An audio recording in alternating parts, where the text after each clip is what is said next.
Chapter 7. The Bewilderment of Lord Brahma. The Killing of Vatsasur. Upon reaching Vrindavan, the cowherd men formed a temporary settlement. Using their hundreds of bullock carts, they made a boundary wall in shape of a half circle, Chatikara, extending from Kaliyadha on the bank of the Kalindi to Govardhan Hill and north to the region of Nandishwar. At that time, Nanda Maharaj capital of Nandishwar and all its good qualities had not yet manifested. As fire can merge within fire and water can merge within water, similarly, the transcendental qualities of Nanda's old capital of Mahavan entered into the temporary new capital city at Chatikara. Since the wealth of these two cities was one in all respects, then how can I separately describe the wealth of Vrindavan? The varieties of exotic birds singing and flying about there increased the enchantment of Vrindavan. Deer and other animals roamed throughout the richly foliated forests. The banks of Yamuna glistened attractively, and the gorgeous Govardhan Hill added a unique touch of majestic charm. Seeing the natural and abundant beauty of Vrindavan delighted the hearts of all the Nanda's followers. When Vrajaraj Nand entered the private quarters, Upnanda, Sunanda, and other respected leaders entered their homes. The cow relaxed in their goshalas, and the florists, pan sellers, and merchants went into their shops. The Vrajavasis could not conceive that everything had happened perfectly by the will of the Lord. Beginning with the Pulindas, all the people in Vrindavan felt blissful, yet by performing their usual domestic duties. As the cows enjoyed the plentiful supply of fresh sweet grass, they soon forgot all about the pastures of Mahavan. Without their knowledge, the Vrajavasis had inherited the storehouse of Kuvera's wealth and the eight jewels of mystic perfection. Concealing his unlimited opulence, Aishwarya, Krishna continued to perform his amazing pastimes in the role of an innocent child. Sometimes, due to unavoidable circumstances, Krishna revealed his hidden opulences. After living in Chatikara for some time, Krishna displayed his pastimes of tending cows, Gocharan Leela. Though he had many gopas to care for his 9 lakhs of cows, the king of Vrindavan had to yield to the repeated request of his mischievous son. Under the influence of Yogmaya, Nand Maharaj decided to engage his beloved son Krishna in tending the cows. Nanda and Yashoda forever exist as the unparalleled examples of transcendental parental love. Hearing that her husband considered engaging her tender son in such demanding work, Yashoda protested. How can you ask your son, who is still on his breast milk, to accept such a painful engagement? Then that wonderfully splendid boy, who displays a sweet variety of enchanting pastimes, spoke to his mother. Mother, do not interfere with my cherished desire to tend the cows. I will not listen to your words or consider your feelings regarding this.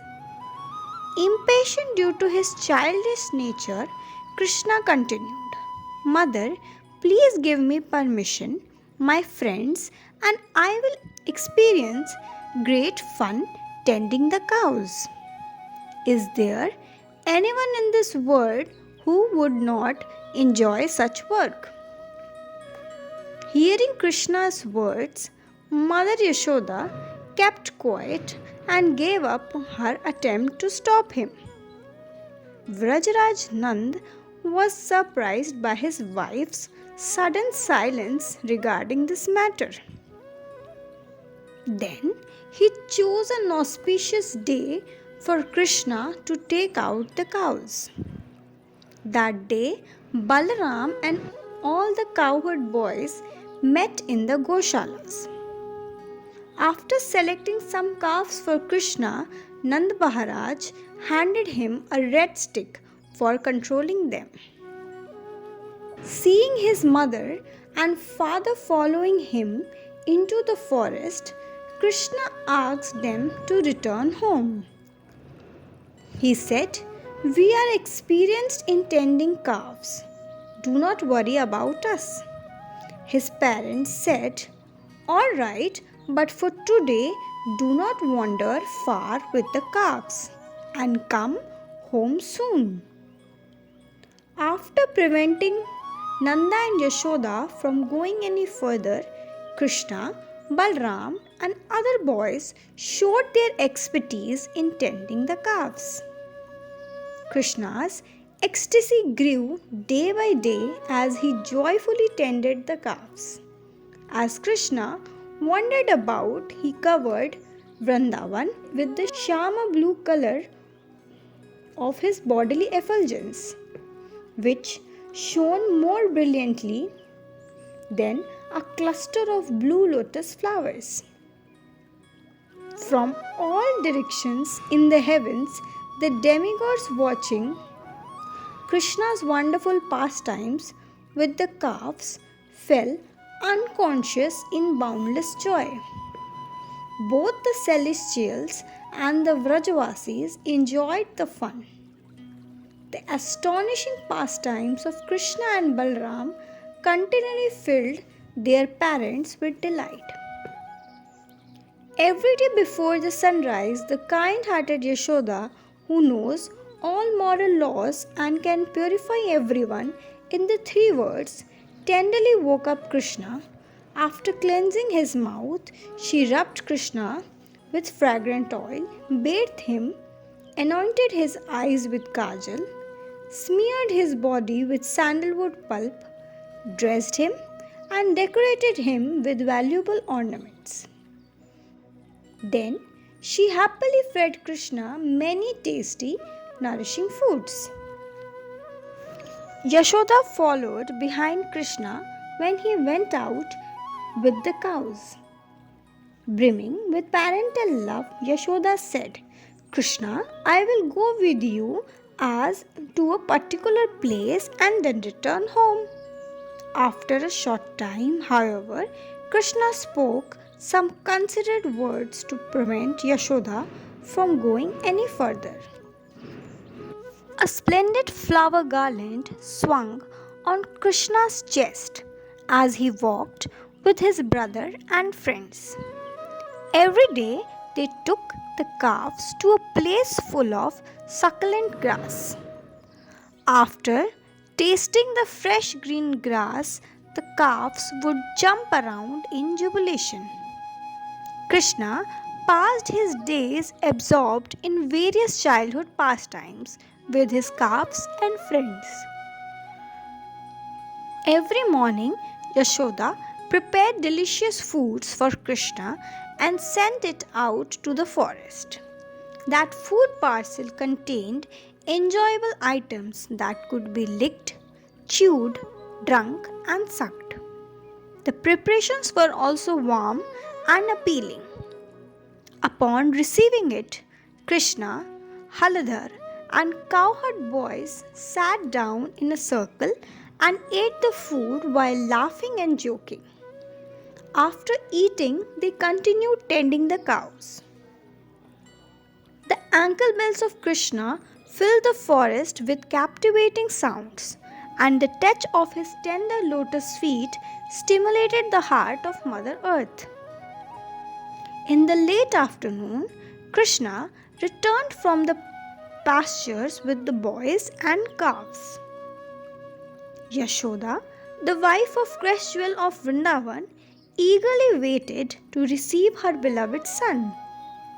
Looking towards the forest and listening attentively, she swelled with anticipation over his return. Engaging the household servants in other duties, Mother Yashoda personally did the service of cleaning Krishna's face and limbs when he came home. After feeding him some nourishing foods, she laid Krishna to rest on a jeweled inlaid bedstead. Once upon a time, a demoniac follower of Kamsa, a devout worshipper of Durga, disguised himself as a calf to mix with Krishna's calves. Just as an open well concealed by tall grass wants to trap an unsuspecting bull elephant, this demon pretended to be a friend, though actually he was a thief. Krishna, the crest jewel of omniscience, immediately recognized the Asura impostor and said to Balaram, "Hey Dauji, does this calf belong to Vrindavan? Or is it a man disguised as a calf?" The playmates of Krishna could not determine the calf's identity. With his left hand, which resembled a gentle lotus flower, Krishna caught the demon by the hind legs, whirled him overhead like a fireband, and smashed him to death in top of a kapita tree. Assuming a huge, grotesque form, the demon immediately died. Krishna gave Brahman liberation to that demon, who was former mystic yogi. Brahma, Shiva, and the other demigods appreciated Krishna's effortless act of killing Vatsasur and came to congratulate him. An expert such as Krishna can easily perform impossible tasks. Therefore, such deeds are not at all astonishing. Krishna, the vanquisher of all demons, looked exceedingly attractive while engaging in his pastimes. The life of the lotus flowers gradually faded away with the diminishing rays of the sun. Seeing the sun slipping behind the dark curtain of the sky, Krishna called his calves and returned home. Although the character and pastimes of Krishna defy comprehension, they perfectly suit his age and charming personality as the beautiful cowherd boy of Vrindavan. When the boys and the calves approached the edge of the town, their respective mothers happily greeted them. Nanda, Yashoda, and the Vrindavan gopis received Krishna, Balaram, and their own children with an outpouring love and affection. But the boy resisted when their mother tried to pick them up and carry them home. The cowherd boys excitedly told Yashoda how Krishna sent a big demon to the house of death without even fighting him. As usual, upon arriving home, Krishna was massaged with oil, bathed, anointed with sandal pulp, and dressed. Then Krishna ate his evening meal with his father and retired for a pleasurable rest. The killing of Bakasur. As Krishna enacted his human-like pastimes, he looked very attractive, with a necklace hanging on his chest when he awoke just before sunrise. After taking breakfast, Krishna met his playmates and prepared to leave for the day. Following the principles of Vaishya Dharma, Krishna and his powerful brother Balaram collected the calves and went out to the forest every day. They brought the thirsty calves to a reservoir of clean, cool water and left them on the banks to feed on the fresh sprouts and soft shoots of grass. At that time, Krishna, the beautiful, enchanting cowherd boy who performs wonderful pastimes and protects the whole creation, saw an unusual demon in the shape of a gigantic duck. Kamsa had sent this demon to kill Krishna. He was known as Bakasur, the demoniac brother of Putana. As a good tantric can see the future, Bakasur understood that Krishna fit the description of Kamsa's dreaded enemy. Bakasur immediately opened his ferocious beak in an attempt to swallow the Lord. His lower beak lay on the ground and his upper beak pierced the heavenly planets. It seemed he intended to devour all the living entities on earth and in heaven. Krishna's friends felt great anxiety as they beheld that fearful monster. The playmates of Krishna said, "Oh brother, this creature cannot be a bird because he is about to swallow us all in his deadly mouth. Seeing its aggressive behavior, it must be a demon in form of a huge duck.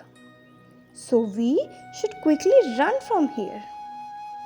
His body is taller than the peak of Mount Kailash. It will be very difficult for us to escape from his gaping mouth."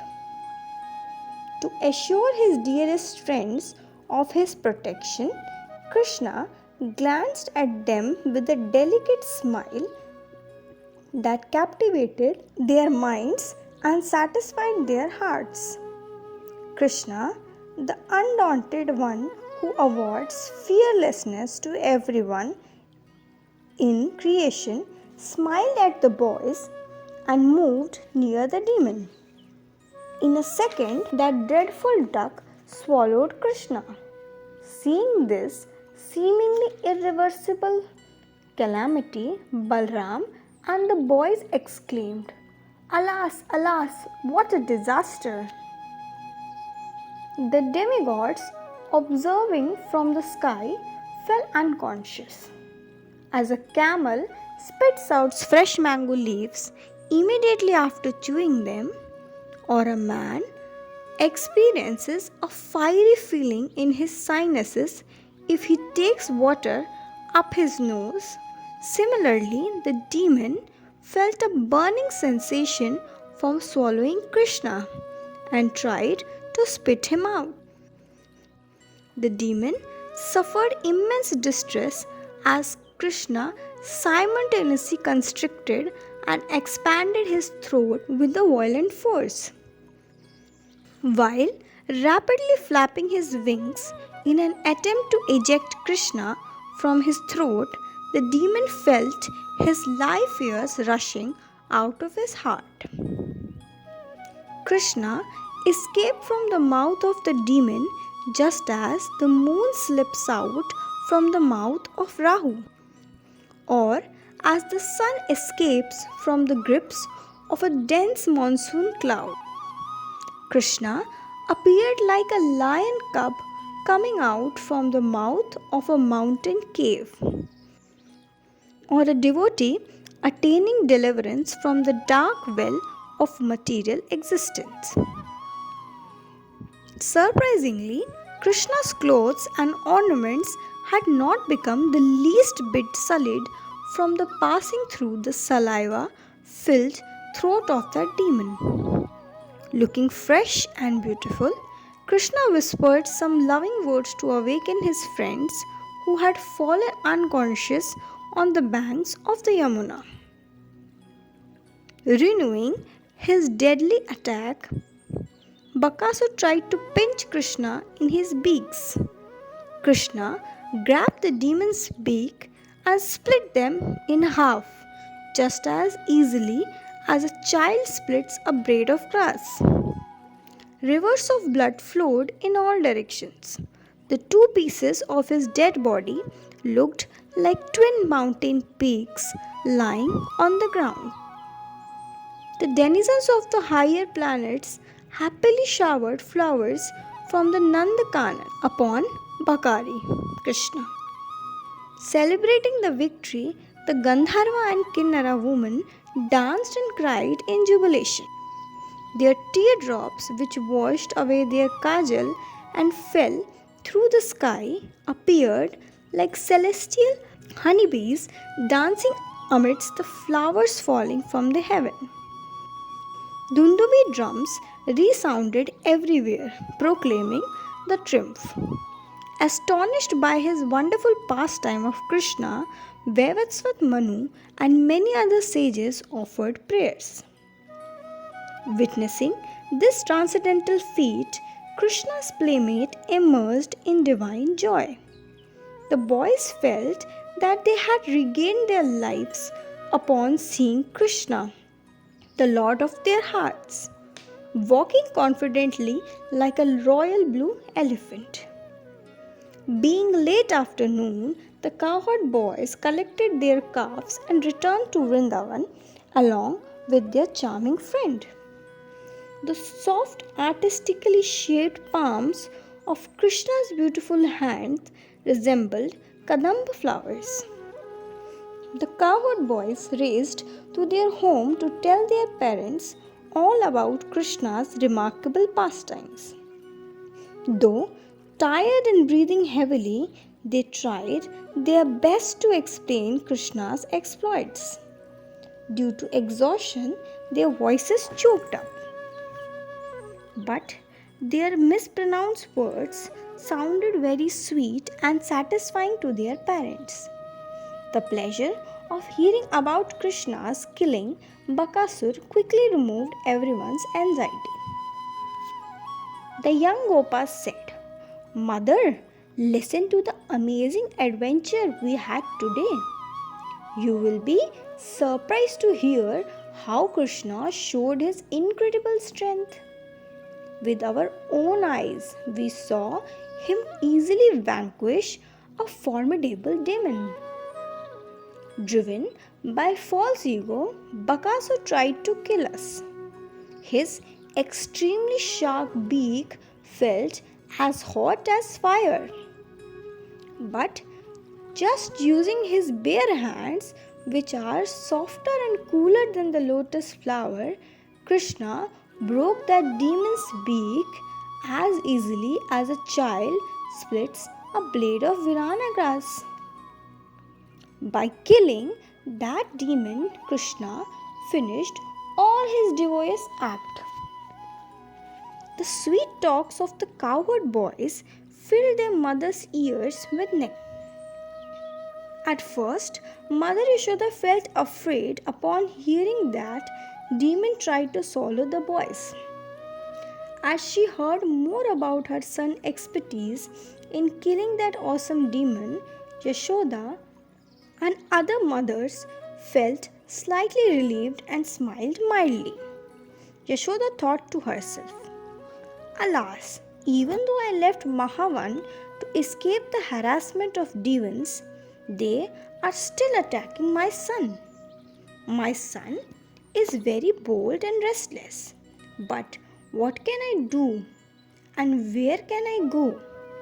By destiny, I am confused and cannot understand the plan of the providence."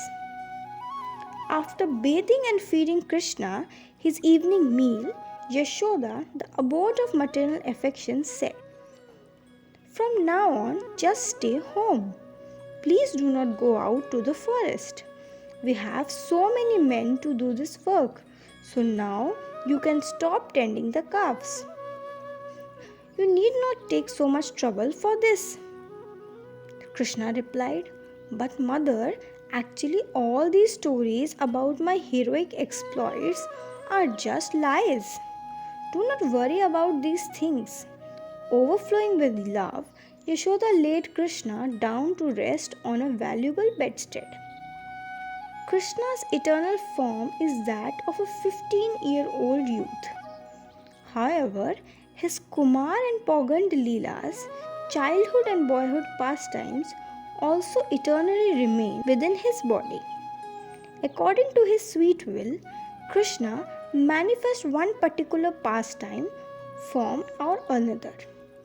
Krishna displays these different pastimes, periods to fulfill the desires of his devotees, who themselves are wish-fulfilling creatures. Although the stage of his childhood, boyhood, and youthful pastimes differ in nature, they do not conflict with each other. Krishna, the embodiment of transcendental bliss, maintains his eternal Kaishorya Roop within himself. His pastimes therefore do not undergo any transformations.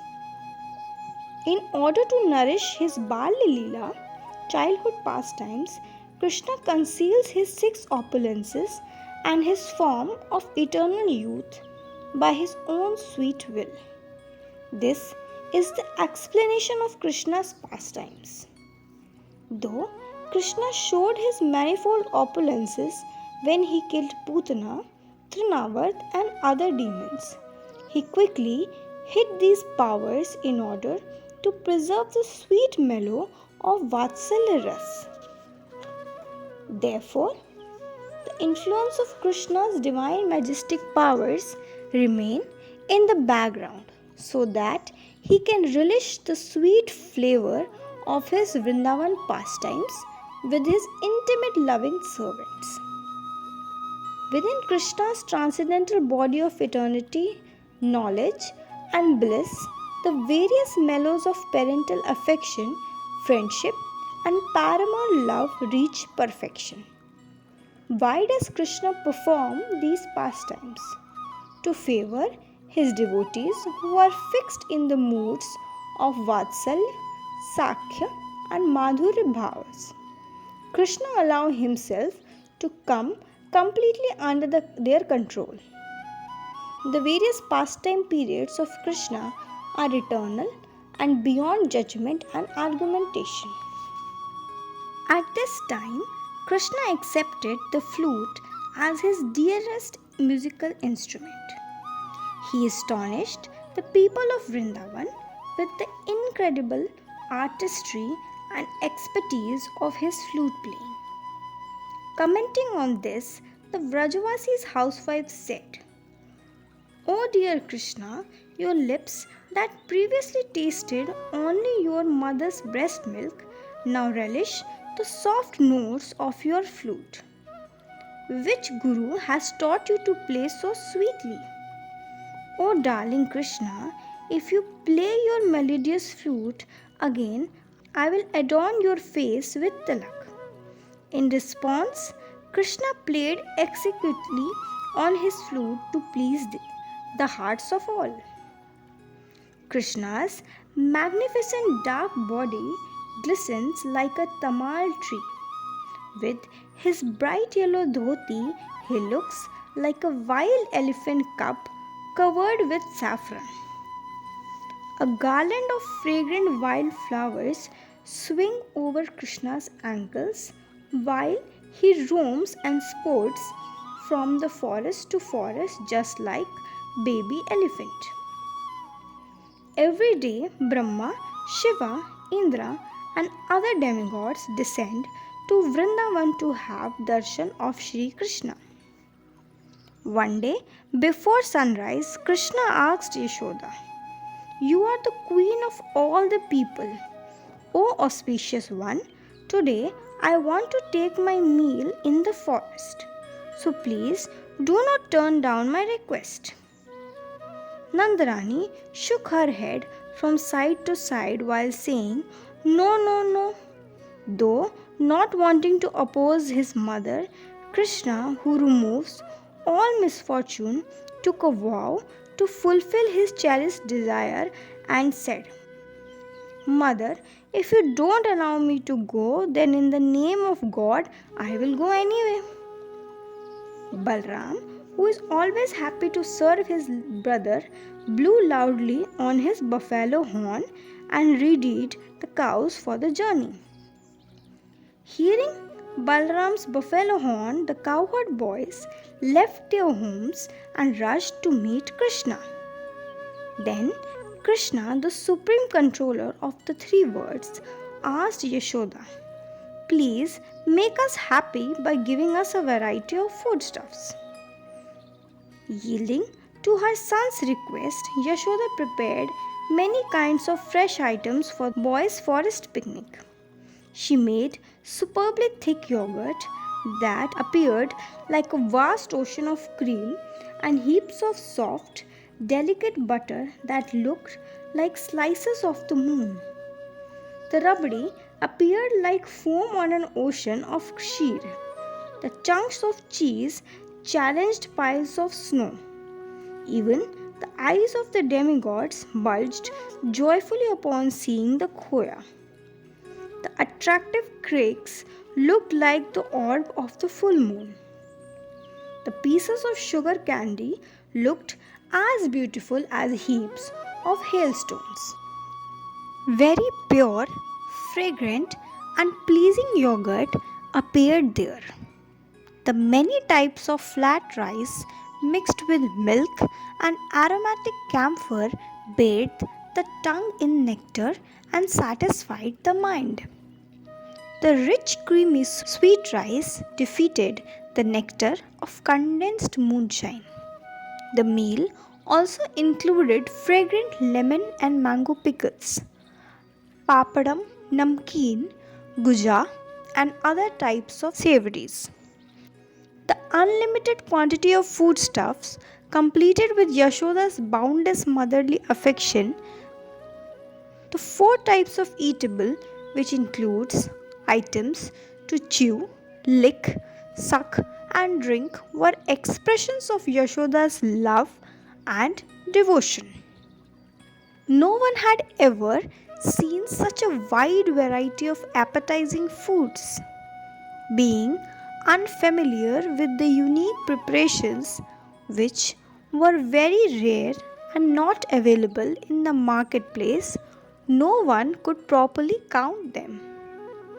Krishna joyfully looked upon all those delectable foods and told his associates, Just give up your pride and carry all these preparations for our forest picnic. The cowherd boys submissively agreed to bring everything. Then Krishna, whose super excellent enchanting beauty puts millions of cupids into distress, continued. Oh friends, the hearts of mental speculators will never melt because they are hard and dry. And if you walk behind the calves, the dry and hard foodstuffs that you are carrying will not melt. Krishna divided the load of eatables equally among his friends. Seeing this, Mother Yashoda brought even more food items to distribute. Each boy carried a stick balanced on his shoulder with pots of foodstuffs tied on the ends. After decorating the Krishna with a garland of fresh forest flowers, Yashoda handed him with celebrated fruit. Due to Yashoda's deep affection for her beloved son, milk automatically dripped from her breast and wet her blouse. Yashoda and the other mothers walked a short distance with the thousands of boys moving behind the thousands of calves. Just at that time, an astrologer arrived, announcing that a yagya must be performed to appease the stars and the planets. Taking his mother's permission, Balram stayed home to attend to the astrologer. Krishna continued to walk along with the calves and cowherd boys. He carried a flute in his tender leaf like left hand, an elegant stick in the right, and an enchanting buffalo horn tucked in his belt. A peacock feather crown rested upon his splendid curly locks, an attractive gunjamala hung from his neck, a pair of earrings dangled from his ears, and sparkling rings adorned his fingers. As Krishna ran along with the cowherd boys, a Vaijayanti garland swung gracefully across his chest, graced with a splendid golden line. Actually, Krishna did not like gem-studded armlets, jeweled bangles, and the other valuable ornaments given by his mother. He preferred to wear the simple natural decorations produced from Vraja forest flowers, leaves, and mineral powders given by his beloved friends. The Gopa boys looked very attractive with the sticks of foodstuffs suspended over their shoulders, and buffalo horns, panpipes, and flutes tucked in their belts.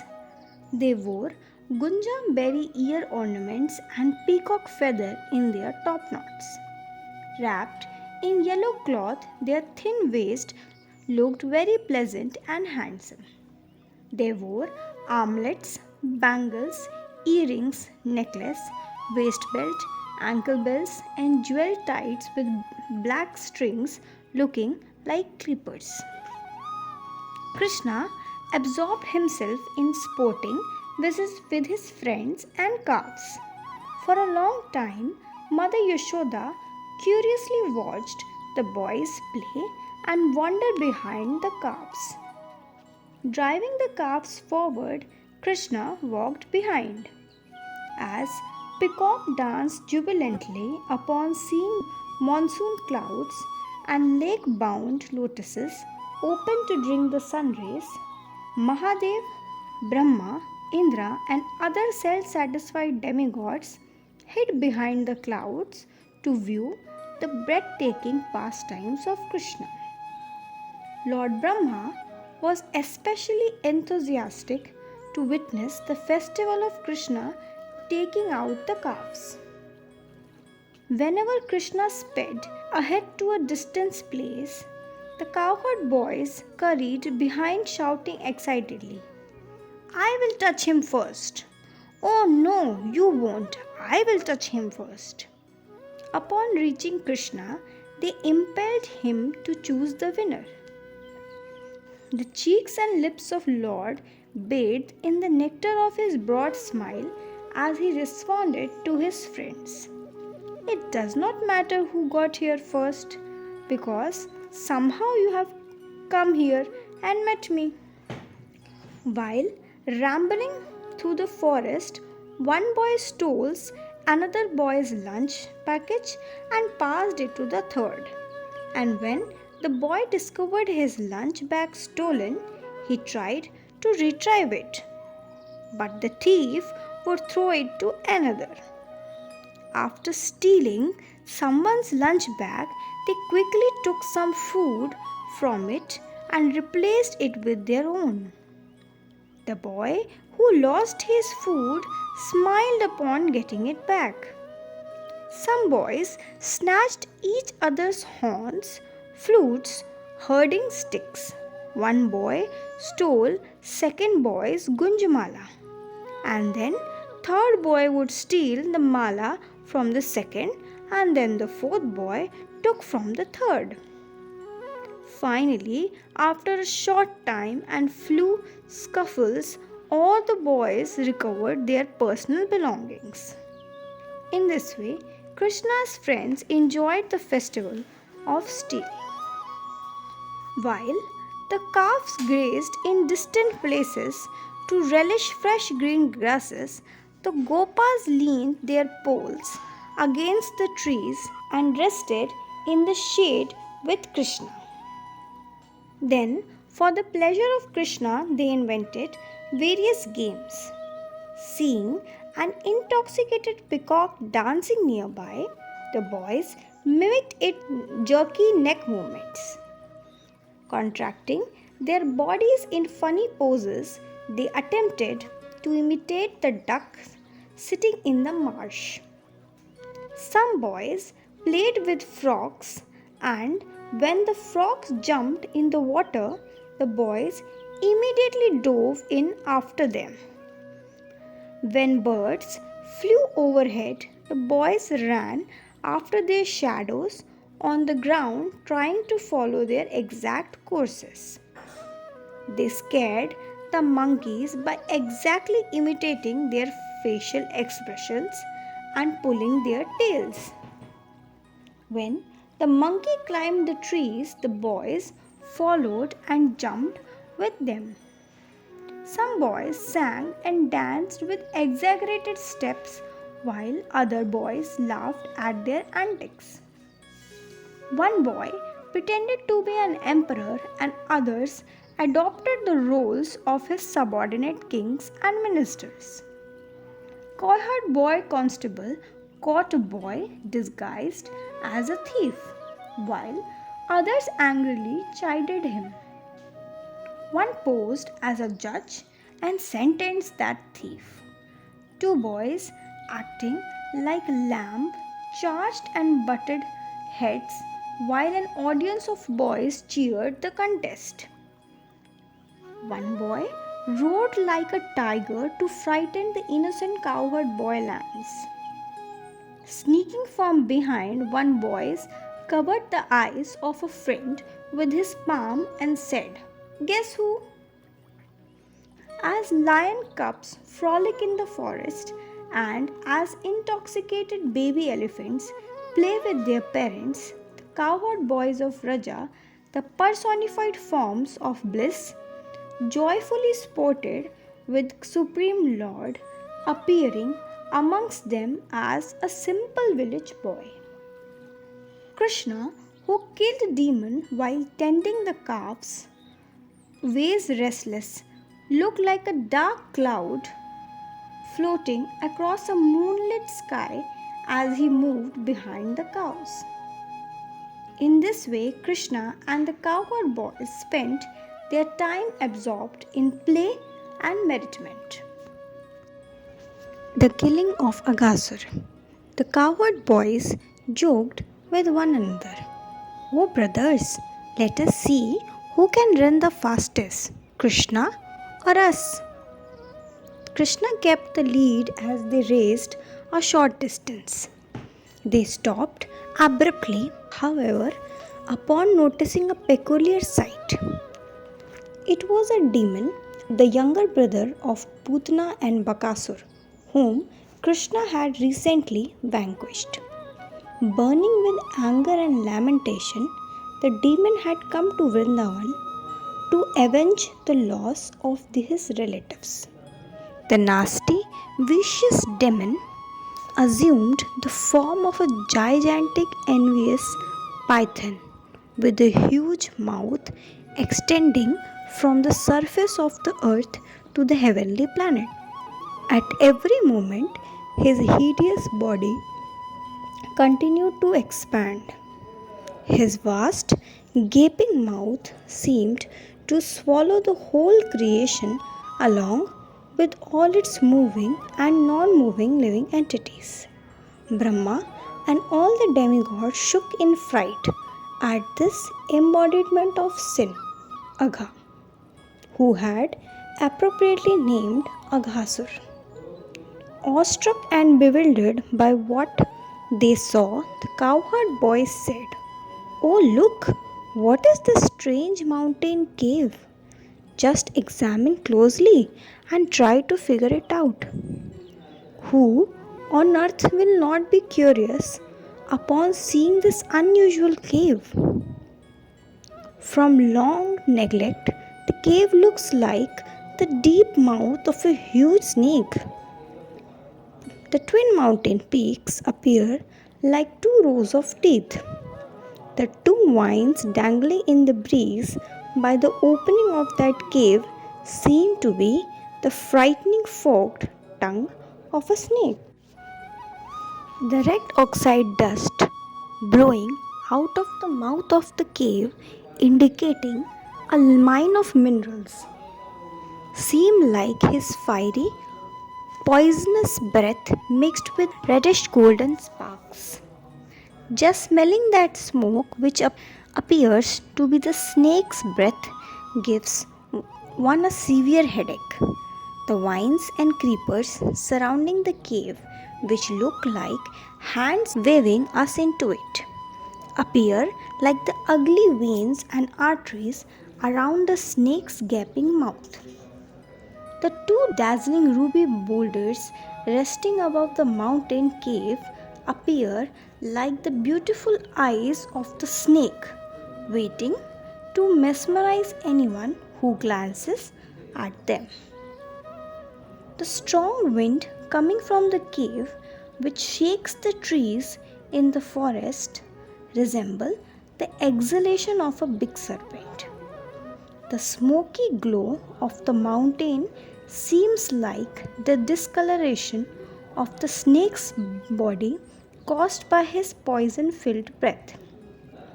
The large cave looks like the massive mouth of the snake. Who amongst us is not overwhelmed with fear upon seeing the mysterious creature? Though disturbed with dread and doubt, the cowherd boys decided to enter the mouth of the cave.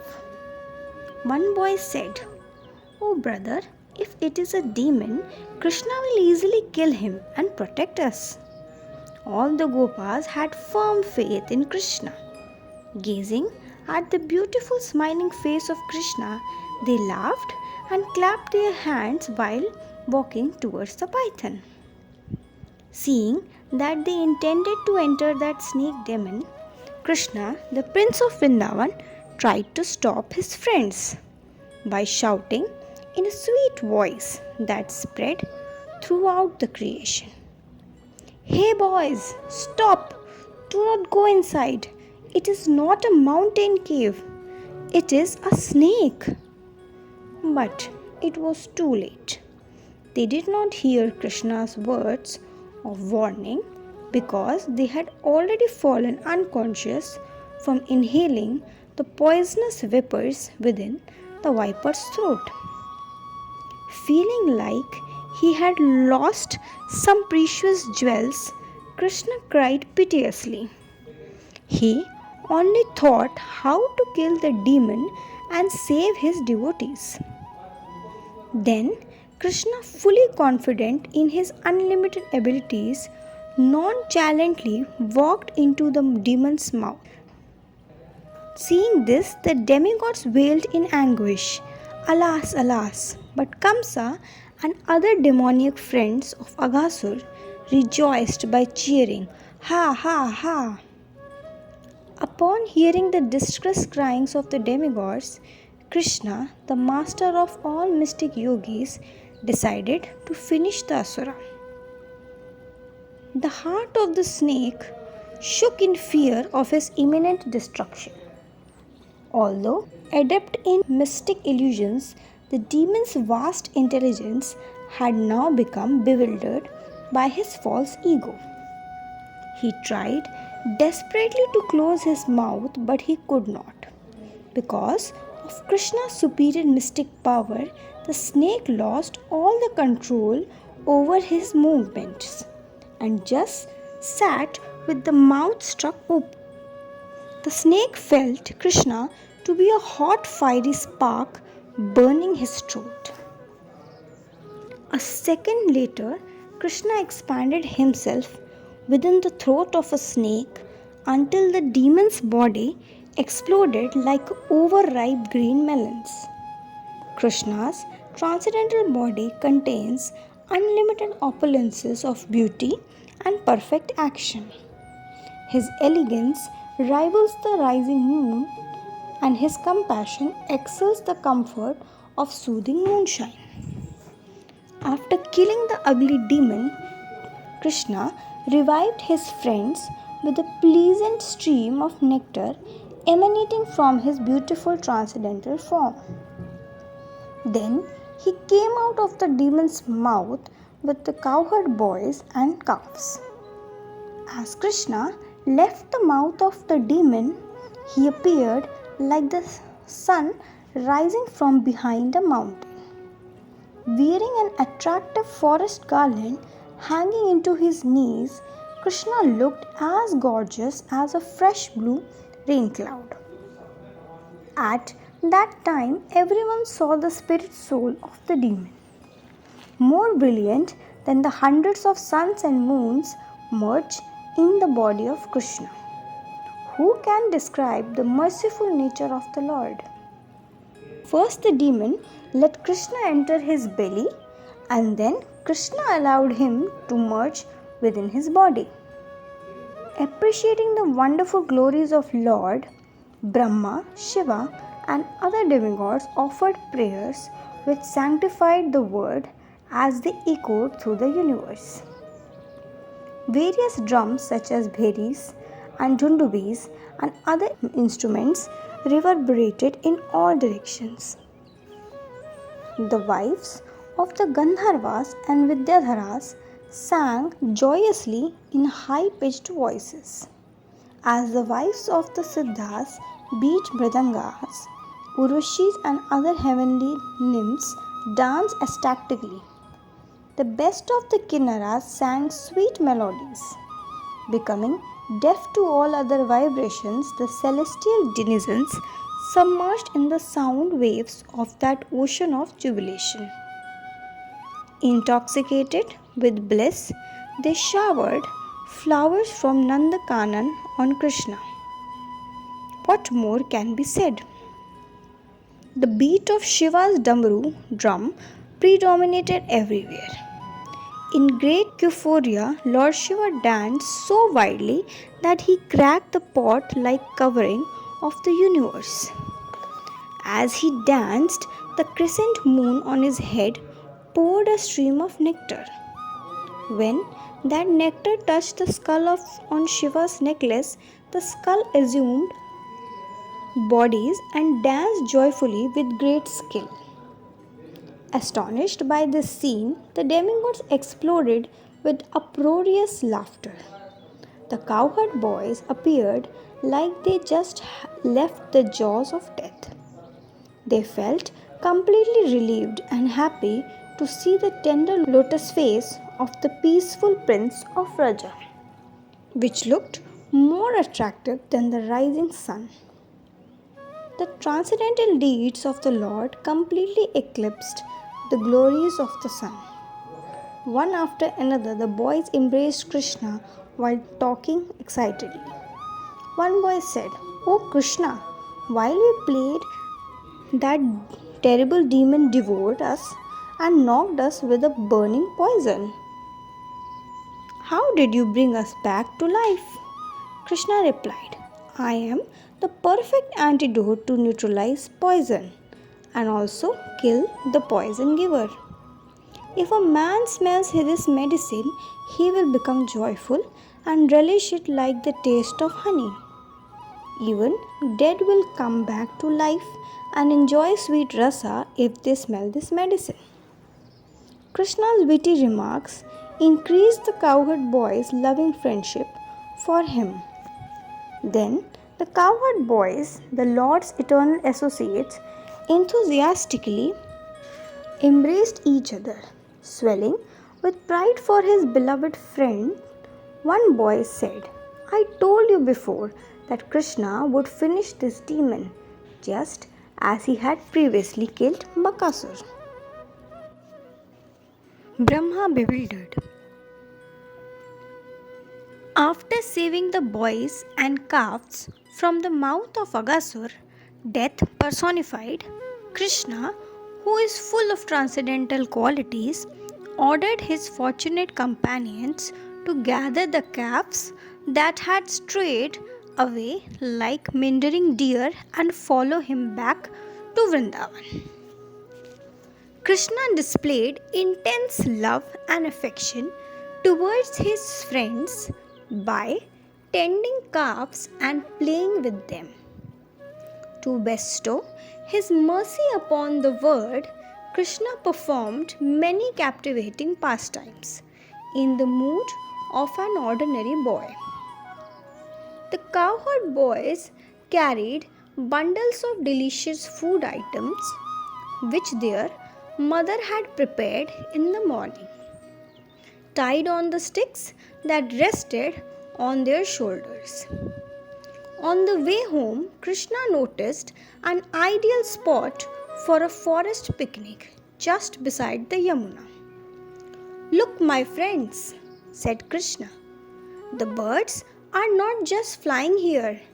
It is a nice, quiet place, pleasing to the eyes, as comfortable as the lap of a mother. There are no footprints on the bank. Therefore, it is a perfect picnic site. Let the calves graze nearby while we honor Prasad." After hearing the statements of Krishna, who is the supreme transcendence and a marvelous person at the same time, the cowherd boys said, "You and I are the same. Since we feel hungry, you must also. So let us take Prasad." Krishna agreed. "Yes, what a splendid idea. Let us sit here and take Prasad." A circle of tall green trees whose branches joined overhead to form a natural canopy shaded the picnic spot. The earth, as pure and white as powdered camphor, looked as though it had been washed with liquid silver. A gentle breeze filled with droplets of water scented with sweet smell of blossoming lotuses, cooled and refreshed the entire area. That peaceful wind felt soothing to the touch and created a pleasing atmosphere along the bank of the Yamuna. With his golden effulgence, attractive bluish complexion, and elegant yellow dress, Krishna looked like the whorl of the lotus surrounded by 1,000 petals as he sat in the center, encircled by lines of cowherd boys. Krishna's intimate friends sat nearest him. They appeared like a ray of sun sitting in rows around the Lord. The innermost rays glowed with a reddish hue. As the rays moved further from the center, they displayed a gradation of colors from orange to yellow, green, blue, and violet. This rainbow-like display of colors looked attractive. Although the boys sat at different distance from Lord, they each felt that Krishna was looking directly at them when he glanced their way. This pastime confirms the words of the learned sages who claim that everyone are the Lord's eyes and faces as well as his arms and legs. At that time, Krishna said, "Oh my friends, now please take all the foodstuff off your carrying poles." Their full tiffins emitted brilliant effulgences in all directions. The cowherd boys placed their prasad on flowers or leaves, on rocks, the barks of the trees, or on their chadars. Some held the prasad in the auspicious lines of their palms, and a few put it on their strongly built thighs. Other boys artistically arranged their best prasad on leaf plates and affectionately offered it to Krishna. As Krishna ate, he spoke sweet words that washed over his lips like a stream of nectar. Moving his hands in expressive mudras, Krishna took great pleasure entertaining the boys with witty words. They responded by telling funny jokes that filled Krishna with laughter. Blissful smiles on the lotus faces of the cowherd boys revealed the happiness of their hearts. Krishna's warm personal dealings increased the affection felt by his boyfriends. The whole scene appeared breathtaking.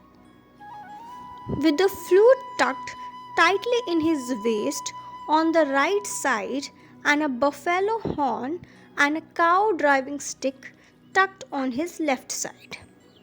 Krishna's thin, perfectly shaped waist attracted the minds of everyone. Krishna ate some pickles with his right hands while holding a nice preparation of yogurt and rice in his left palm. With his hands moistened by these different foods, Krishna looked magnificently beautiful.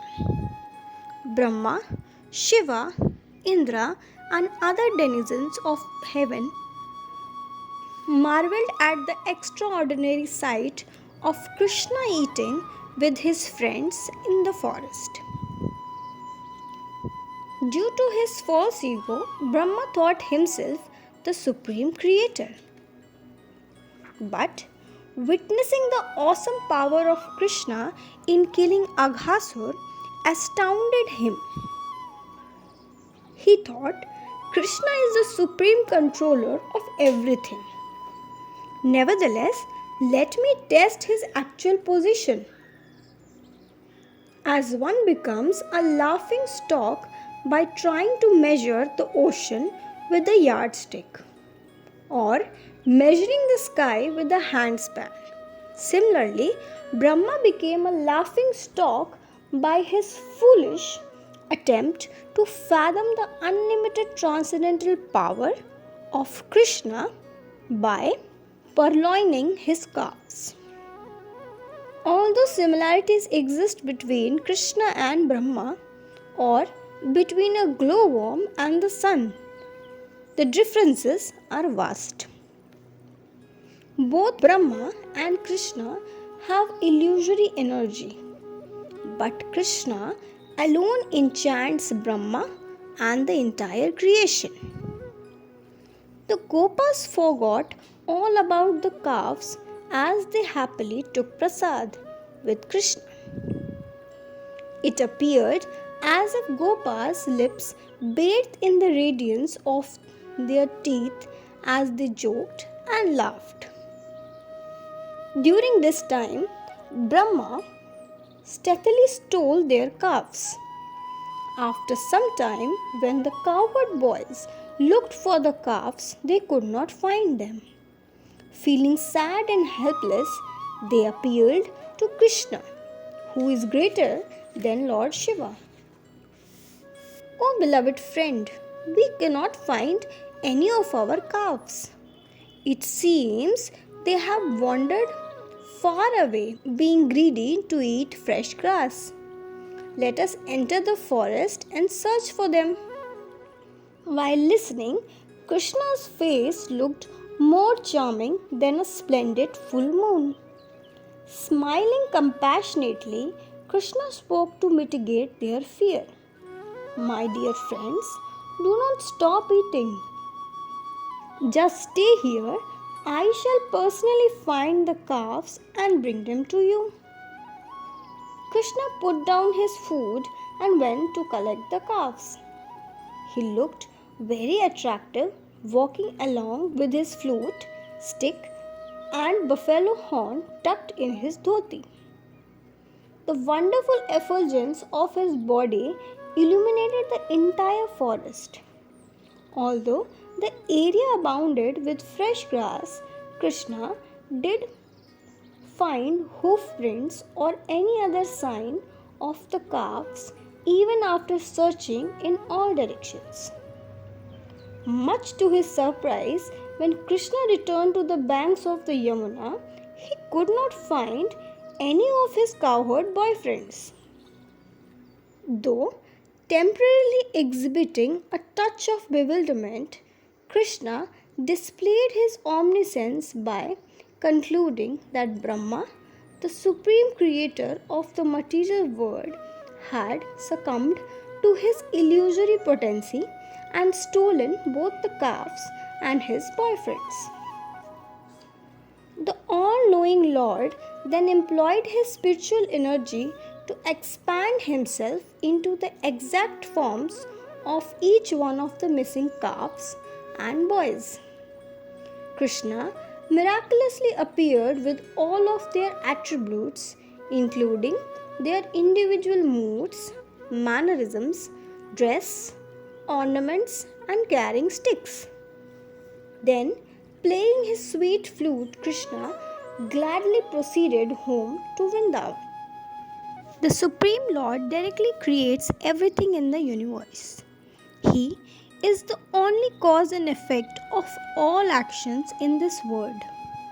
Nonetheless, the material world is full of Krishna's variegated transcendental pastimes.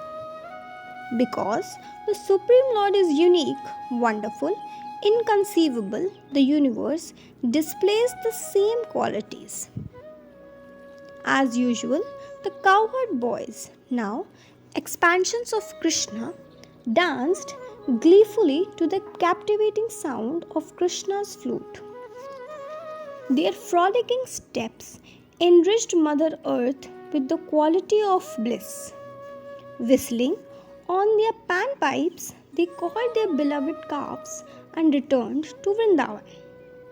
When they arrived home, their mothers showered the same affection on them that they had previously shown to Krishna. Overflowing with paternal love, each mother felt unlimited joy upon seeing her son, who was none other than Krishna. Previously, Brajavasis had more affection for Krishna than for their own child. But now, one year they displayed ever increasing affection towards their sons, the expanded form of Krishna. The cowherd boy expansions of Subala, Shridam, and other pleased their mothers with their usual activities of bathing, eating, and dressing. Unlike other days, however, on that day the boys did not describe the pastimes they had enjoyed with Krishna. The calves ran to their respective mothers, who affectionately licked their bodies again and again, merging in an unlimited ocean of bliss. Overwhelmed with paternal love, the cows lowed with deep loving voices and then slept with their calves. When Krishna returned home, Nanda picked him up, embraced him, and placed him on his lap. Nanda feared that his beard might scratch Krishna's delicate face, which is softer than a lotus. Lifting up Krishna's turban, Nand Maharaj smelled his head and then affectionately kissed him. Although enjoying the highest pleasure just by smelling his son's head, Nanda cried when Krishna jumped off his lap to run to Mother Yashoda, the perfect form of parental love. Yashoda lovingly fondled her son, massaged him with fragrant oil, and bade him to remove the dust from grazing the calves. Then she dressed Krishna in fresh clothing and fed him sumptuously. After satisfying her invincible son, who is the embodiment of eternity, Yashoda put him to rest on a comfortable bed, covered with a mattress as white as the foam of milk. At sunrise the next day, Yashoda and the other mothers prepared their son for going to the forest by carefully decorating them with different ornaments. After taking breakfast, all the boys met Krishna in the courtyard of the house. Since he could not proceed to the forest without first pleasing his parents, Krishna allowed Nanda and Yashoda to caress him to their heart's content. Even then, they insisted on accompanying him to the edge of the forest.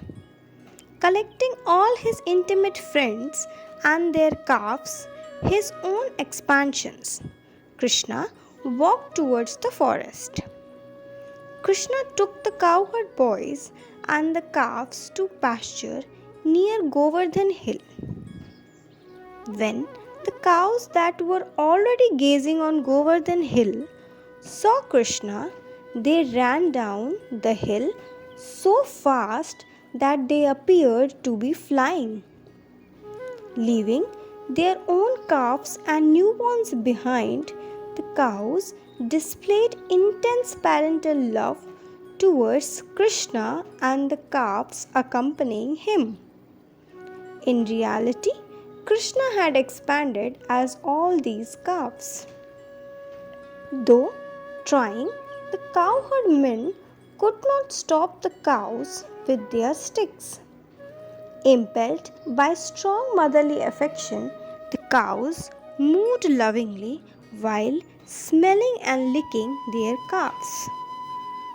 They neither moved nor ate any grass. On the other hand, the boys could not restrain their calves. Neither the boys nor the cowherd men could separate the cows from those calves. The cowherd men felt pain in their legs from running after the cows. Upon seeing their sons, however, the expanded forms of Krishna, they forgot all pain and immersed in an ocean of parental love. The cowherd men felt supremely blissful from embracing their tender sons, smelling their heads and kissing them. Placing them on their laps, they cried affectionately out of great joy. Their chests drenched from the tears pouring from their eyes. Then, with great difficulty and reluctance, they gradually stopped embracing their sons and allowed them to return to Krishna. Balram, though happy to see the intense love shared between the cows and calves, felt doubtful about it since the calf had already grown up and stopped sucking milks from their mothers. He pondered, "Aha, how astonishing! My affection and that of the Vrajvasis towards these boys and calves is increasing as never before. It perfectly resembles the love we all feel for Krishna, the super soul of every living entity. This must be a display of Lord's inconceivable energy, Achinta Shakti. Otherwise, how could I, the elder brother of that unborn Lord who wields the disk that destroys illusory energy, become bewildered by some mystical display of Maya? Therefore, I will inquire from that crest jewel of all mystics." Balram said, "Krishna, I am amazed. I have faith that you possess superior intelligence beyond my comprehension. Now I can see that you alone have manifested yourself in the different forms of these calves and boys. They are none other than expansions of your personal energy as four-armed Narayan forms. Please tell me why you have done this."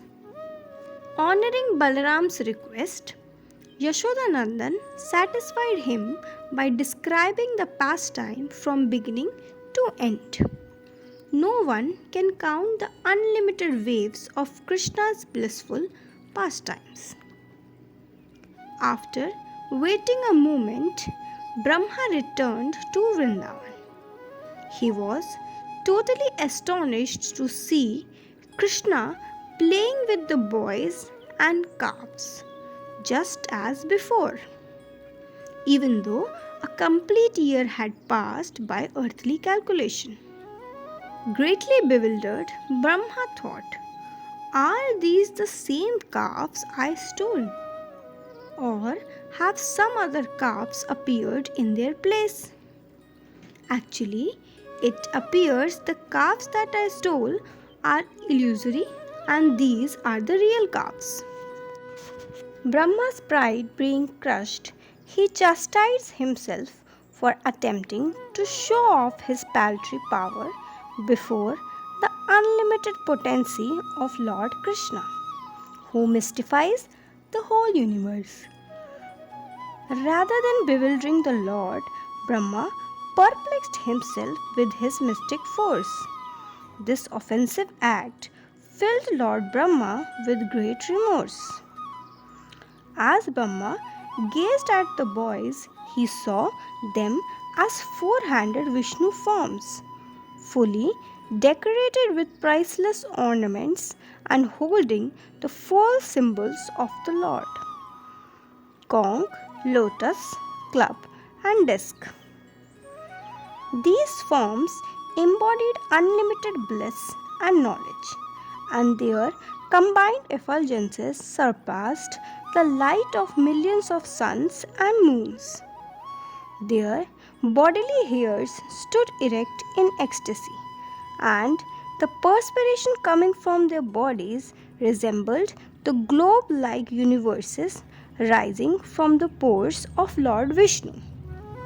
All these Vishnu forms of the bluish hue wore yellow silken garments that glowed like lightning.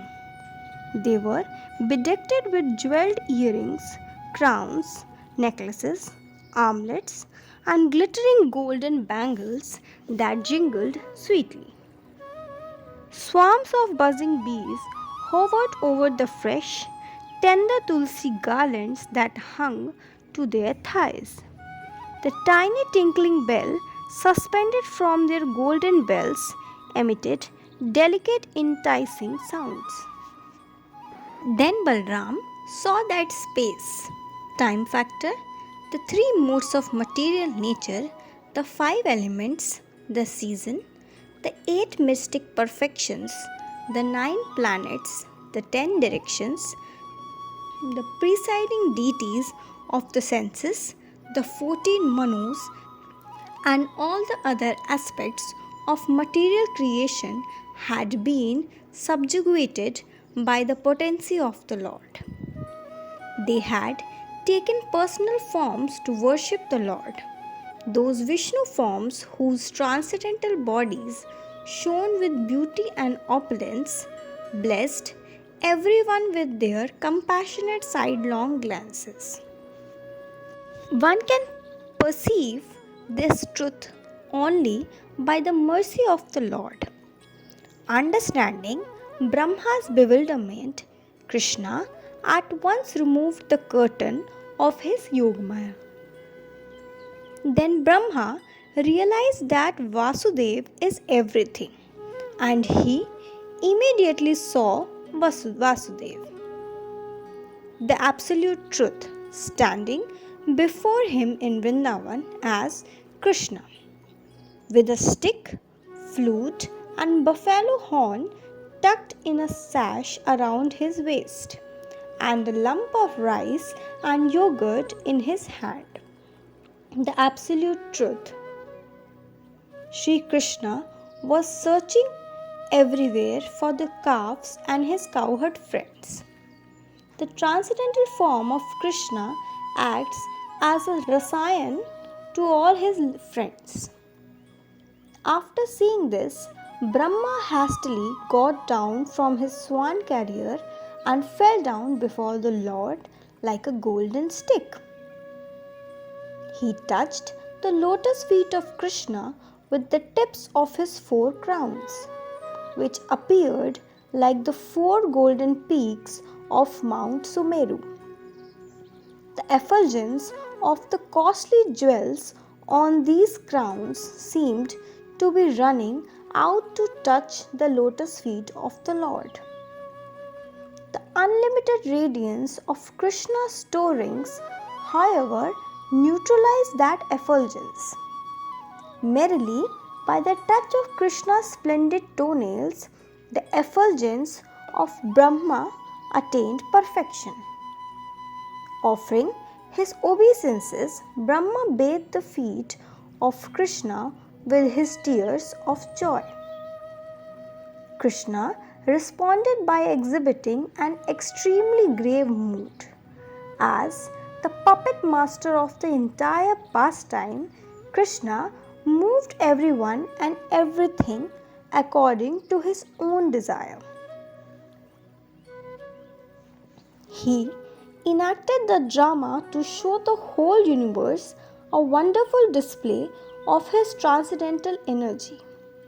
Realizing the severity of his offense, Brahma offered obeisances again and again at the lotus feet of the Lord.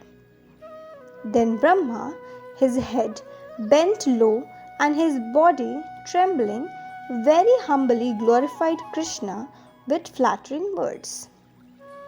O son of Rajaraj Nanda, all glories to you. Your enchanting Gunja necklace shines brighter than the moon. A splendid forest garland swings on your transcendental body. Equipped with a herding stick, buffalo horn, and a flute tucked in your belt,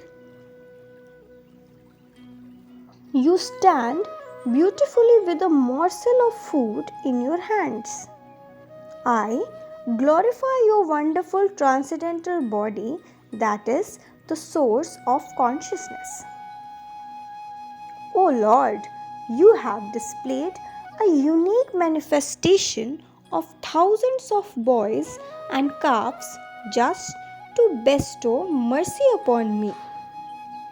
All these Vishnu expansions are but transformations of your inconceivable energy. I cannot begin, perceive, or properly praise your majestic opulence. O cause of all causes, all these boys and calves now have 4 hands holding conch, disc, mace, and lotus. They are embodiments of bliss, knowledge, and all opulences.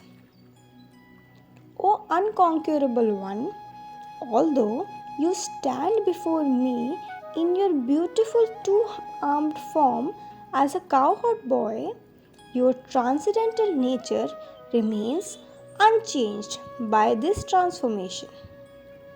One who gives up the loving service of your lotus feet, which bestow unlimited bliss and enlightenment, and tries to enjoy material life, derives nothing but the hard labor of the endeavor. It is just like the foolish attempt to gain rice grains by beating the empty husk of rice paddy. O unconquerable one, you are completely independent, yet you are overcome by the ocean of your own compassion. Therefore, to benefit the conditioned souls, you exhibit an unlimited reservoir of sweet transcendental pastimes. In ancient times, there lived some intelligent Paramhamsas, the true ornaments among learned scholars. They expressed their genuine love for you by glorifying your nectarian qualities and remembering your lotus feet. Thus, they attained eternal residence in your blissful abode. Ordinary Mahatmas cannot fathom your magnificence. One can realize your true glories only by rendering pure devotional service.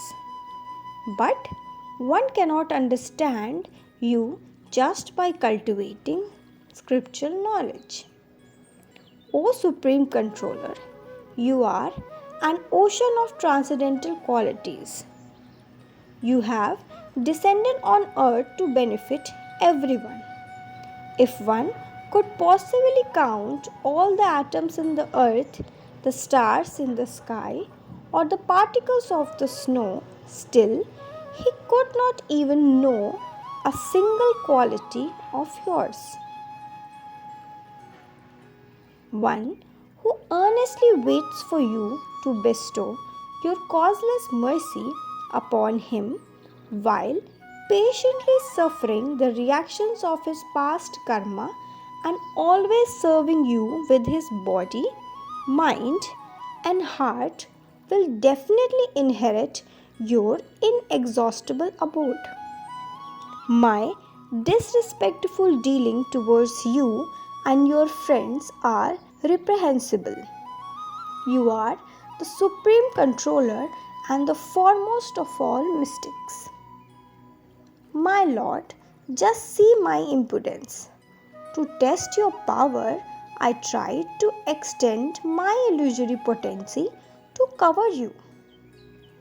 But my potency covered and bewildered me instead. What am I compared to you? I am just like a small spark in the presence of a great fire. O ocean of mercy, I am predominating deity of the mode of passion. Due to false ego, I became proud and blind to the truth. My mind is full of evil, but please consider that I too am your servant and therefore worthy of your compassion. Unlimited universes pass through the pores of the body of Mahavishnu, who is but one of your expansions. Although I am in charge of this one apparently gigantic universe, what is the value of my lordship compared to your inconceivable power? Does a mother take offense when the child in her womb playfully kicks her? Similarly, you will not take offense with my misbehavior.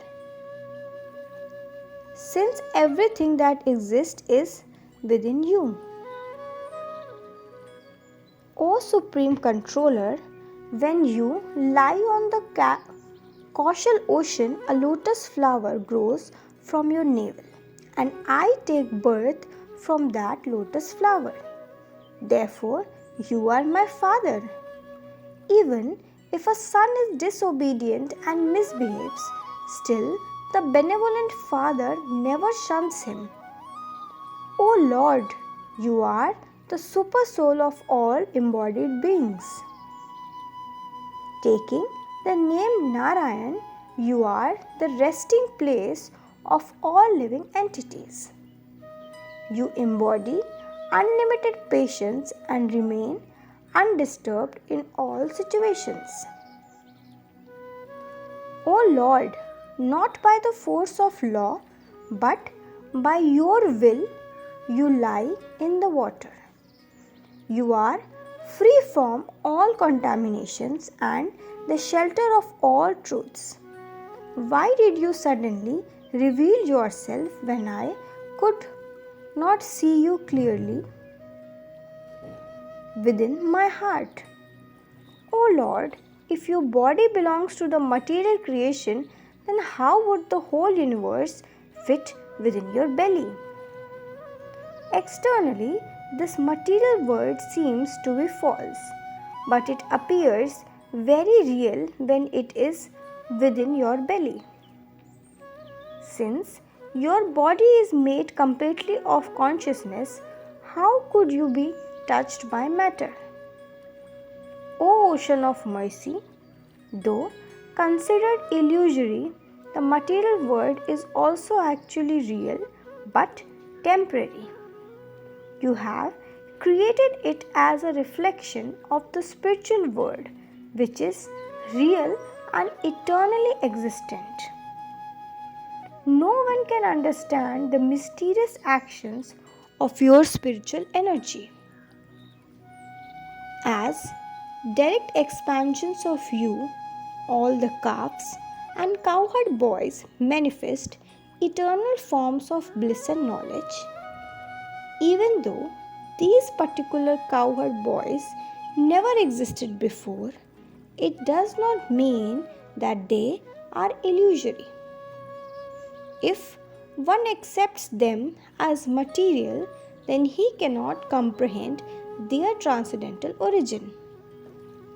A self-realized person exists beyond the limits of material illusions.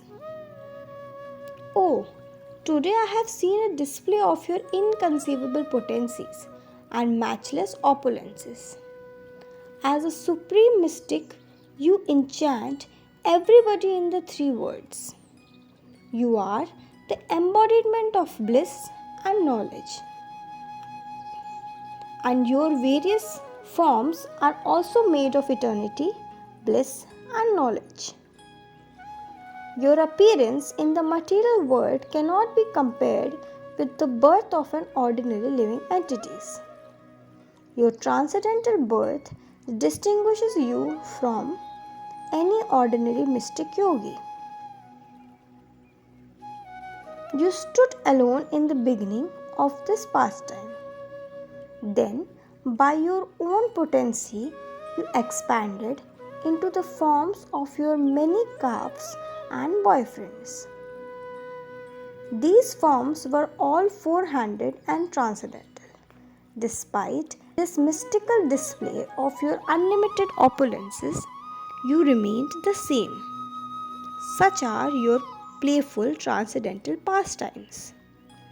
O Lord, for those who cannot comprehend your personal pastimes, you present yourself as the super soul within their hearts. You are famous as the creator, maintainer, and destroyer. O Supreme Controller, all these are manifestations of your unlimited potencies. O Omnipotent One, you appear among the sages, demigods, and human to benefit the pious and punish the miscreants. Your incarnations are completely transcendental and free from the contamination of illusory energy. Although your body resembles that of an ordinary human within the material world, it is completely transcendental. Your face, hands, and legs are made of eternity, bliss, and knowledge. My Lord, you are the highest truth and the energetic source of all potencies. You possess all conceivable opulences and are the crest jewel in the crowns of the universal controllers. Without any effort, you can easily stop destined events or make the impossible possible. Your glories, therefore, are far beyond the ability of an insignificant person like me to describe. O Lord, you are the source of unlimited forms and incarnations. You are the greatest among self-realized yogis. Neither Lord Shiva nor I could ever possibly imitate your astonishing pastimes.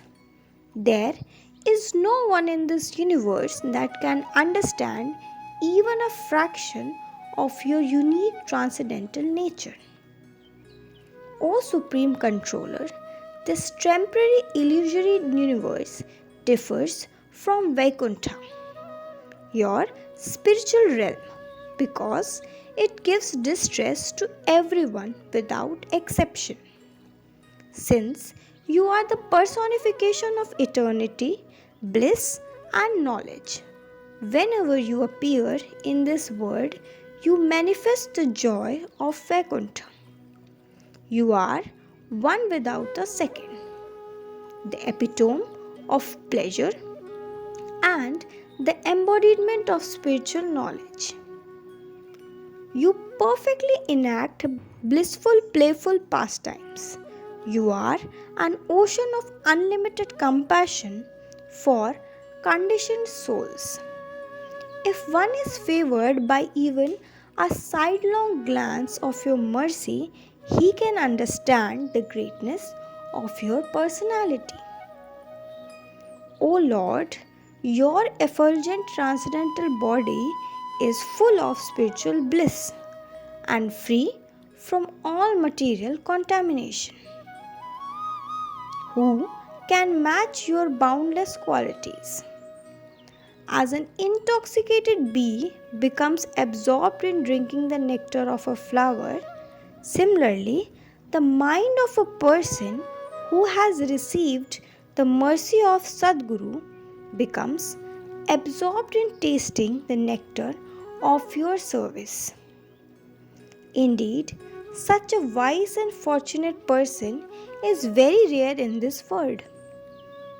Only your devotees, whose consciousness has become pure by serving your merciful lotus feet, can perceive the mysteries of your transcendental pastimes. Without rendering loving service unto you, even one who knows all the Vedas will fail to understand you. Ah, even the personified Vedas could not attain the dust of your lotus feet. Anyone born in Vrindavan is the most fortunate of men. Also blessed are those who contact the pollen from the lotus feet of your eternal associates.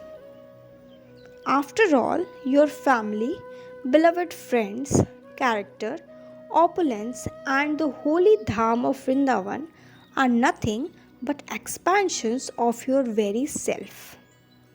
Therefore, my dear Lord, please allow me to take birth as a bird, beast, human being, or even as a creeper in Vrindavan.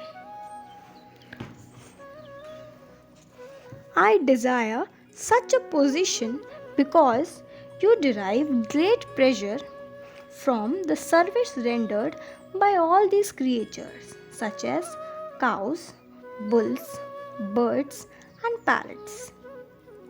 By taking any type of birth in Vrindavan, I will give up my false ego and attain the opportunity to serve your lotus feet, which are storehouse of unlimited treasures. The Vrajavasis are the most glorious of all living entities. They have attained the summit of all pious activities. Although you are the shelter of everything in the creation, you take shelter of the residents of Vrindavan. Although you are the matchless, omnipotent absolute truth, you make friends with the Vrajavasis and live amongst them as their greatest treasure. What could be more amazing than this? O Lord of creation, you expanded yourself as thousands of calves to drink milk of Raja cows. Who can estimate the limits of the good fortune of these pious cows? Lord Shiva, myself, and the other presiding deities of the 11 senses utilize the senses of the Vrajavasis as the cups through which we repeatedly drink the intoxicating beverage of honey nectar of your lotus feet. By this divine connection, we have also become fortunate. However, the good fortune enjoyed by the Vrajvasis who directly and intimately serve you is beyond description. Dressing attractively like your mother, Putna smeared deadly poison on her breast and came to kill you. Yet, you mercifully promoted her to the spiritual world. How can you possibly repay the Brajvasis who have given you everything they have? Just thinking about this bewilders my mind. O Lord, until one surrenders to you, to your lotus feet, he will remain in a fallen condition, imprisoned by contamination of lust, anger, greed, envy, illusion, and madness. O dearest of everyone, without a doubt, only pious and intelligent persons can know your inconceivable qualities. Definitely, your glories are beyond the comprehension of my body, mind, and words. O friend of the fallen, please allow me to resume the post of Brahma that you have given, and let me return to my abode named Satyalok. You know the desires of all the living entities in creation. Therefore, since I am residing in this world, you also know my desire. Unlike a mundane person, you never forget anything, and you are the embodiment of bliss and knowledge. O Lord, I offer my obeisances at your lotus feet. Having thus offered his prayer, Brahma circumambulated Lord Krishna and returned to Satyalok. Chakradhara, Krishna, the holder of the disc, rejoined the calves that sat peacefully munching on fresh grass. Rotating his stick above his head, Krishna signaled to the calf to go back home.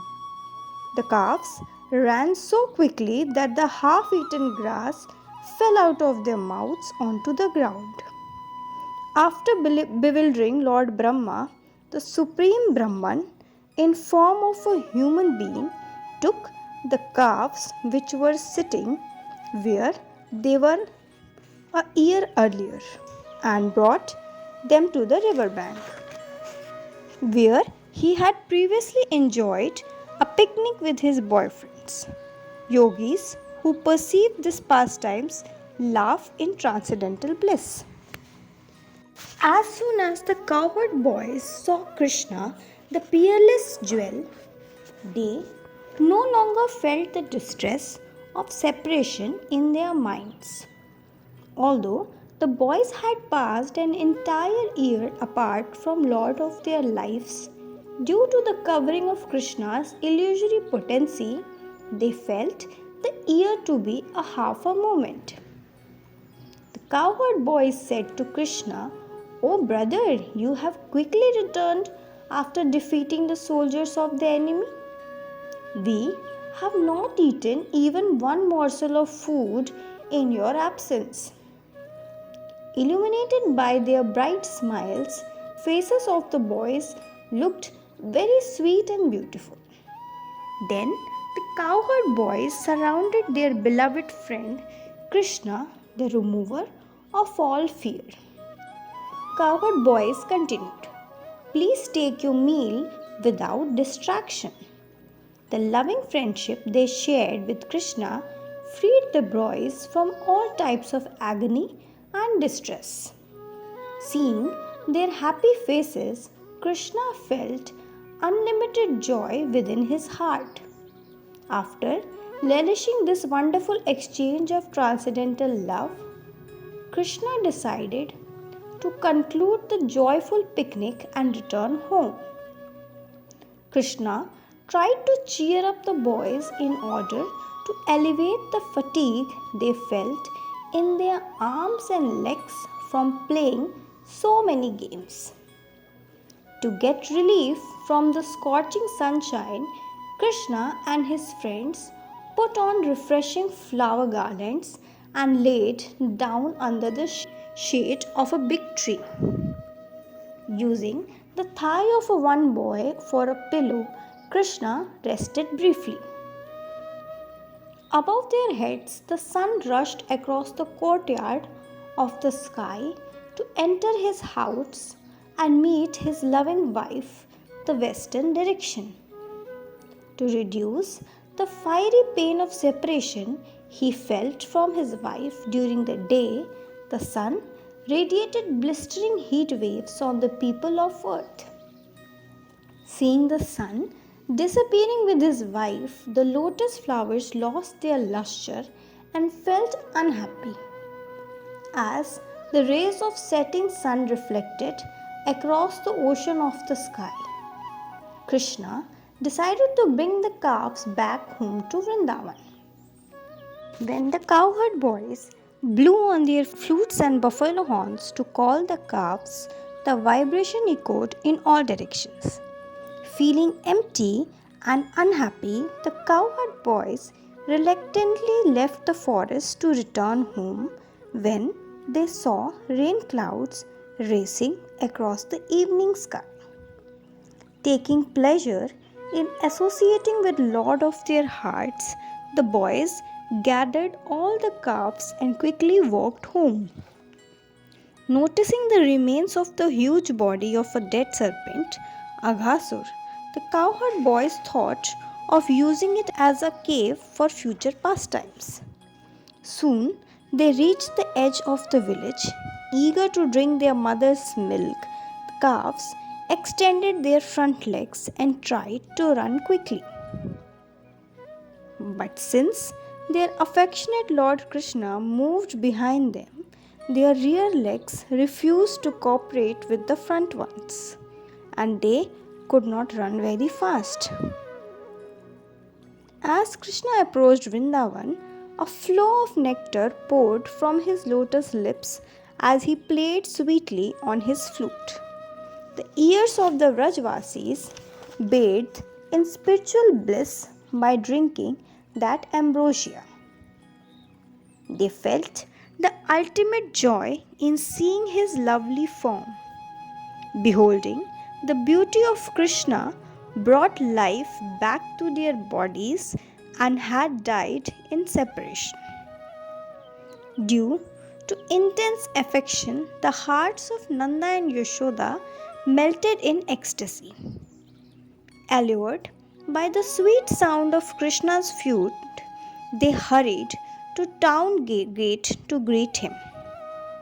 Although Krishna, the universal Guru, the vanquisher of the demons, had killed the demon Aghasur 1 year earlier, the cowherd boys thought that on that very day Krishna had killed the demon. The mothers of the boys greeted them happily and beautified them by cleansing the dust from their bodies. With excitement and animation, the cowherd boys told the wonderful pastimes of Krishna. They said, "Mother, Krishna is the crest jewel of all magicians. We personally saw his astounding activities. Our hearts filled with joy as we watched him perform impossible feats. Once, Krishna came and saved us when we were trapped in a devastating fire that burned us like poison." The cowherd boys of Vrindavan felt the passage of a year to be but a moment. They explained the pastimes of Krishna in great detail. Pointing with his right index finger, Vrajraj Nanda ordered his royal attendants to serve Krishna. After bathing him, they fed him food and drinks. The learned Krishna, of reddish eyes and charming character, found relief in their tender care. His body exhaled the softness of a sirisa flower and the coolness of camphor. After Mother Yashoda tenderly fondled her beloved son, Nanda asked Krishna to take rest. Nanda Maharaj said, Yashoda, as a wealthy man keeps his clothes and servants in a separate room, now I think we should make a separate room for us for Krishna to sleep in. Smiling slightly, Yashoda replied, But it seems that only a few days have passed since his birth. Even now, he can hardly protect himself. I cannot live a moment without him. Sit on my lap. Understanding her heart, Nand Maharaj replied with gentle words, Oh Yashoda, your memory is not very good. From the moment of his birth, you have enjoyed the wealth of his pastimes. On one side, we are very wealthy. By not replying, Yashoda communicated her approval. Nanda felt elated to see her response. So the next day, he built special quarters for Krishna. Despite unlimited personal efforts, one cannot understand the transcendental pastimes of Krishna. Even though he outwits the best of the yogis, Lord Brahma became totally bewildered by this tiny boy. During this time, Krishna killed a variety of demons like Vatsasur, Bakasur, and Aghasur. Krishna also bewildered Lord Brahma, the creator of the universe, while enjoying a picnic on a bank of Yamuna. Thus ends the description of the Kumar Leela of Lord Shri Krishna.